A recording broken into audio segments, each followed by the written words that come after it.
Hello everyone, আগের ভিডিওতে তোমরা দেখেছো আমি দিশা হসপিটালে গেছি ডাক্তার দেখাতে। আর তারপরে ওখানে যাওয়ার পরে কী কী হলো তোমাদেরকে আজকে এই ভিডিওতে বলবো। প্রথমে ঢুকেই আমরা কিছুক্ষণ বসেছি, মানে জাস্ট 2-4 মিনিট বসেছিলাম, তখনই আমার নাম ডেকেছিল কুপন নেওয়ার জন্য। তো তারপরে ওখান থেকে উঠে এসে কুপনের লাইনে দাঁড়ালাম, ওখান থেকে স্লিপটা নিয়ে চলে গেলাম পাশের বিল্ডিংয়ে। উনি যেখানে বলে দিয়েছিলেন পাশের বিল্ডিংয়ে ওপরে যেতে হবে 11 নম্বর রুমে। ওখানে ঢোকার আগে সিকিউরিটি চেক হলো, উনি আমাদের বলে দিল ওপরে চলে যান, ওপরে 11 নম্বর রুম আছে। ওখানে গিয়ে 11 নম্বর রুমের বাইরে বসে বসে আমরা ওয়েট করছিলাম কখন আসবেন কেউ আসবেন, মানে কি হবে এখানে তো জানি না ঠিক।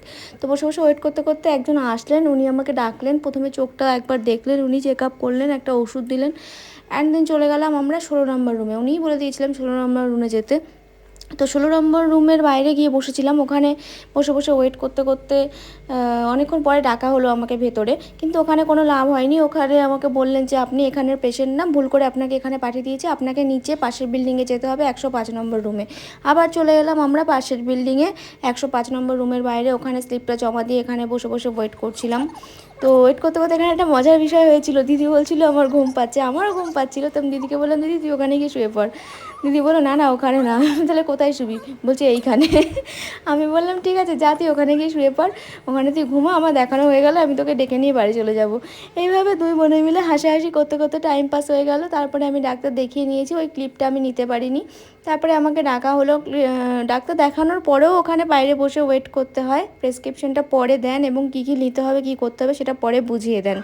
তো তারপরে আমাকে ডাকা হলো, আমি গেলাম, উনি আমাকে কী কী ওষুধ নিতে হবে কী কী করতে হবে উনি বুঝিয়ে দিলেন। তারপরে আমরা ওখান থেকে বেরিয়ে আসলাম প্রেসক্রিপশন নিয়ে। এবার যাব মেডিসিন নেওয়ার জন্য, যেখান থেকে ওষুধটা নেব ওখানে মেডিকেল শপে। তো ওখানে গেলাম, ওখানে গিয়েও অনেক লাইন ছিল, ভীষণ ভিড় ছিল। ওখানে আবার প্রেসক্রিপশন জমা দিয়ে দাঁড়িয়েছিলাম। ফাইনালি অনেকক্ষণ পরে আমি ওষুধটা পেলাম। তারপরে ওষুধটা নিয়ে আর কি ক্লান্ত শরীর নিয়ে বেরিয়ে এলাম। এবার হাঁটতে হাঁটতে আবার স্টেশনের দিকে আসছি। এত শরীরটা টায়ার্ড হয়ে গেছিলো, এত গরম, তারপরে এতক্ষণ টাইম প্রায় 5টা বেজে গেছিলো, 5টারও বেশি। তারপরে যাই হোক ওখান থেকে বেরিয়ে চলে আসলাম স্টেশনে।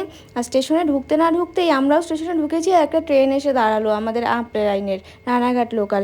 দৌড়ে দৌড়ে গিয়ে ট্রেনে উঠে পড়লাম, একজনকে জিজ্ঞেস করলাম কোন ট্রেন, উনি বললেন রানাঘাট। গিয়ে ট্রেনে উঠে পড়লাম। ট্রেনে উঠতে দেখি ও মা গো কী ভিড়, কিচ্ছু করার নেই, আসতে তো হবেই। তো সেই ভিড়ে কোনো রকমে চেপে চুপে বসে চলে আসলাম, এসে কাঁচরাপাড়ায় নামলাম। কাঁচরাপাড়ায় নেমে খুব খিদে পেয়েছিল দিদির আর আমার দুজনেরই, ঘুগনি খেয়ে নিলাম আমরা। কাঁচরাপাড়ায় একটা দোকানে খুব সুন্দর ঘুগনি বানায়। তারপরে ব্রিজের ওপর দিয়ে উঠতে উঠতে খুব সুন্দর রামধনু দেখতে পেলাম, তো সেটারও একটুখানি ক্লিপ নিয়ে নিলাম। অ্যান্ড দেন ফাইনালি অটো ধরে বাড়ি। টাটা।